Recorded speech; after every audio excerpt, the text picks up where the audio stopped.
So, as you saw by the title of today's video, get out of the way and let soul happen, or let soul do the healing. Now, what do I mean by that? Let me read you something I wrote a few years ago, and below there will be a few quotes from Chuck Schwartz and Elise Unger. Elise was one of my friends, one of my friends, analysts or therapists from England, and she shares a story from when she's working with someone. She sometimes has these experiences and what helps. So this is what I wrote regarding getting out of your own way and letting soul take over. When we get out of the way, stop interfering with the natural process, the soul soon takes over, and it might not be today, but eventually, when the process is allowed to unfold to the end, spontaneously from within, the longed for healing takes place. And that's exactly what it's like. You got to get out of the way. You got to let soul happen. You see?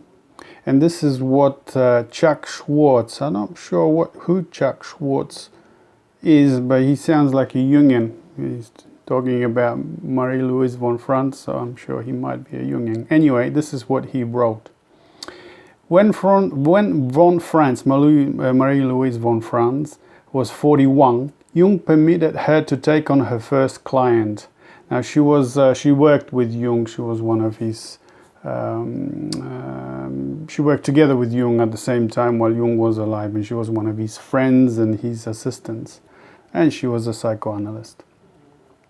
The client was a woman on the verge of a nervous breakdown. Yeah. Von Franz was naturally eager to make a success of her first case, but the harder she tried to prop woman up, the worse she became. I know how that feels. I'll tell you a story of my own experience regarding this.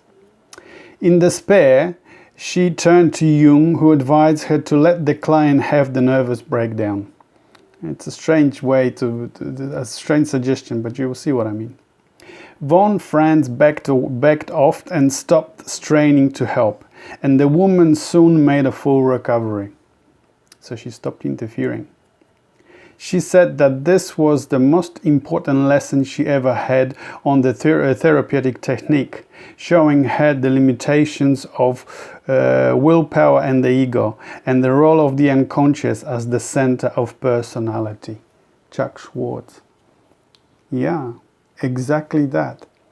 I'll tell you a story which I've shared with you many times of when it happens to me. When I was lost, I didn't feel like I'm being very creative. Things didn't flow like they normally flow for me. It wasn't spontaneous, you could say. You see? Sorry, just it wasn't spontaneous like it always was. It wasn't intuitive. And there I was just lying on the couch, kind of falling asleep. And in that space between you falling asleep and you're awake, when you can still hear what's going on in the outside world, like the birds or, what's happening on the street. And you already hear what's going on in your dream. You're already taking part in that dream space as well, the dream adventure. I heard this voice. Focus on your angel, meaning intuition, and get involved. See? In other words, get out of the way. Let the intuition happen. Let the spontaneous process happen. And it helped. I went into next day, I picked up a book and started reading, underlining, and started writing my little mystic poetry. And that was it. That's all it needed. Get out of the way and let the soul do its own healing. This is a story from a friend of mine, Elise Unger. Like I said, she's an English therapist, I think Jungian. And this is what she said about this. Yes, usually frequently unbidden. I'm with a client and lost in the connection, unsure to which way to go. and then something somehow miraculously occurs, and I'm not me anymore. Yeah, exactly. Something else takes over. You're not yourself anymore. Something's happening. There's magic in the air, right? The light fades, a new light appears, and suddenly we are connected beyond time, space, at all. And that's when the real healing happens. And it isn't me at all. Yeah, it isn't me at all. It's the soul, it's the spirit that takes over, and it guides the process. I'll tell you a story of me working with a person, a client, if you like. And I was in the same situation. The more advice I gave, the more it seemed the person was, what should we say, the more that they resisted, the harder it was for them to open up to the soul, and something happened. What the person really wanted is to remember dreams. It was very, very difficult to remember for this person the dreams. It's been years, decades, and that's what she really wanted. Recover her intuition and especially remember dreams. So me kind of in despair thinking, well, how can I help? No matter what I say, no matter what I do, it doesn't seem to sink in, doesn't really help. It seems to be just, well, not getting anywhere, put it that way. And then I asked the soul, I asked the spirit, so how can I help in this situation? What can I do? And I left it as a question, I didn't force it. I left it to the unconscious. I left it to the soul to work on it and then give me back an answer I was looking for. And there's one, maybe the next day, there I am lying in bed, watching just random YouTube movie, and bang, in that moment where I'm out of my way, I'm no longer interfering, the ego's out of the way, I got an answer. Let me get it, see the time, yeah, I got an answer.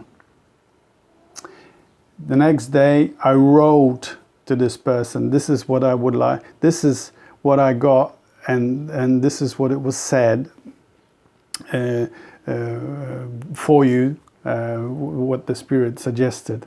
And the suggestion was, talk to your environment, talk to your animals, talk to the trees, and talk to the flowers, talk to your birds, talk to the butterflies. Talk to the environment within which you are, just like just like I'm talking to you, and then wait for an answer. Something is going to happen, something spontaneously, maybe a synchronicity, maybe you will find something on your walk. You pick up a stone or a feather or something.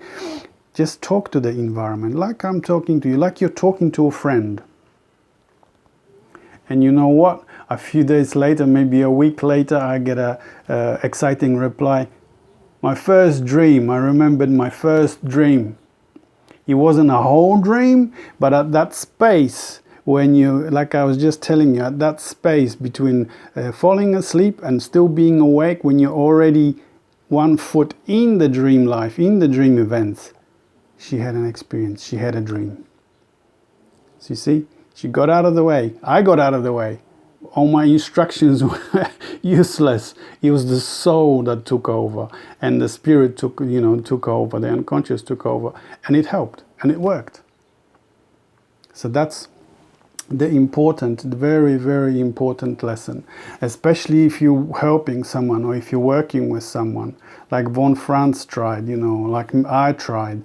The more you try to direct the way where you think it should be going, the less successful you're gonna be. But if you trust the process, if you let it go, and if you allow the soul to lead the way, it's a completely different result. It'd be a success. It'd be a marvelous success. Sometimes not straight away, depending on how open the person is or how frightened they are. But eventually something is going to happen, because soul has to be its own healing. Because what you're really healing is not so much the person, but the soul itself. You're waking it up within the person, the communication, the inner voice. You're waking it up, and it is the soul that has to do its own awakening. Yeah. and it's standing in the way. The ego gets in the way. The tradition gets in the way. The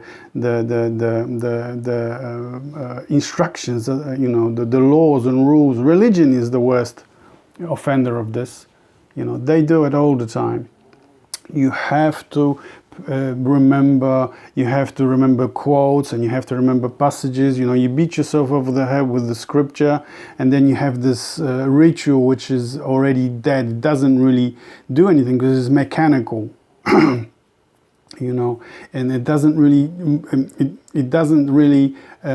move you. When you go to the church, when you go to the modern church now, the mass aside from different letters from different parts of the Bible that are read, everything else is mechanical. And because you don't understand the symbology in it, the lifting of the wafer, the beating of the bells 3 times. If you understood these, then maybe you get a connection, but you don't. It's just mechanical. You kneel, you stand up, you sit. Jung said religion is a defense against direct experience of God. That's, the laws and rules and materiality get in the way, and you can't experience God. Like I got in the way with all my suggestions to the person. But once you let the soul happen, once you let the spirit lead the way, it's a completely different thing, the completely different scenario. I don't remember the person's name who said this. But it was in one of the comments, I think, or something I wrote regarding religions, regarding especially Judaism, Christianity, and Islam, which share the same base, the Old Testament, is that especially about the fanatical side of religion, the newborn Christians and the fanatical Judaism, what we're now seeing, for instance, what's happening in Palestine and Israel, and the fanatical Muslim side as well, is that they have killed their own living myth, and they're now using it as a blunt weapon to oppress others. What that means is that they have killed the connection to the living soul, which is the living myth. One that actually leads the way, one that gives you the instructions, gives you the inner voice, gives you the dreams and visions and intuitive insights of what you need to do in any situation. They have killed all that, and now they're using it as a blunt weapon to oppress others. And that's true. But to fix this, you got to get out of the way. You got to let soul happen. You got to let mysticism happen. That's why mysticism, for instance, is so important for our Western society. We have completely forgotten the irrational. We are prostrating ourselves at the feet of the rational, the deductive science, the rules-based order, and all these nonsense things that are politicians. We worship the politicians. You worship your favorite political party, your favorite religious or your favorite church, your favorite guru, or your favorite, famous person. But you hardly ever pay any attention to what is happening within you, the inner voice within you. Even myself, like I said to you, I'm trying to help work with a few people, and sometimes I too get in my own way. I get in the way of what the soul of the soul's work. Where the soul should be doing the work, not me. As a healer, as a therapist, all we can really do is provide a safe environment for the soul to present itself, to speak itself, to do its work. And then when the soul communicates something, for instance in a dream, like an archetypal dream or a message, because often it communicates, sometimes, like I said, it communicates in straightforward language, like in my, like in the message that I received to help my person that I was working with, tell the person to speak to the environment like she's speaking to me, if she's speaking to me directly, to the soul.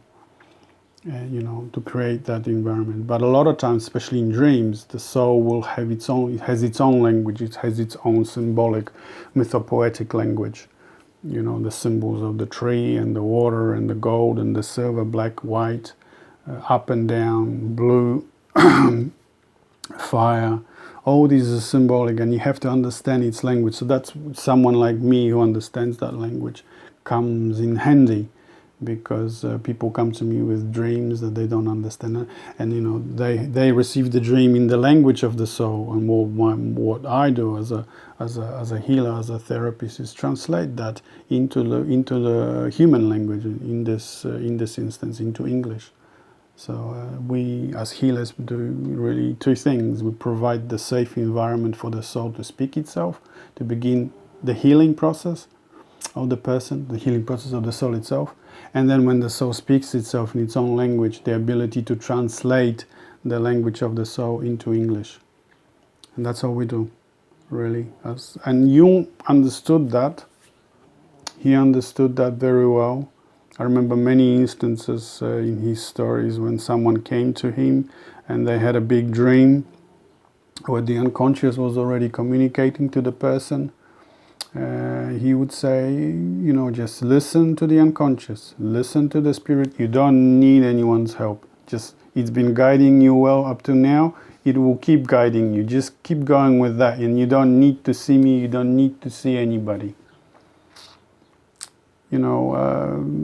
I can say, and a few others have mentioned the same thing, like that. I love the Jungian community. I'm not part of it. I'm not part of any community. But I can say that Jungianism has become really like a religion now. They are mainly talking about Jung and Jung's experiences. They understand the theory completely, very well. But this process of what he was saying, let the soul do the healing, is nearly completely missing. There's the theory, and then you got to let go of the theory and let the soul do its own healing, do what it needs to do with the client. Then you have something, because that's what it's really all about. Yeah. So I have some other. I have another quote of an alchemist, and it goes like this: all error in the art arises because men do not begin with the proper substance, and for this reason you should employ a venerable nature. Yeah? Because from her and through her and in her is our art, from art born and not else.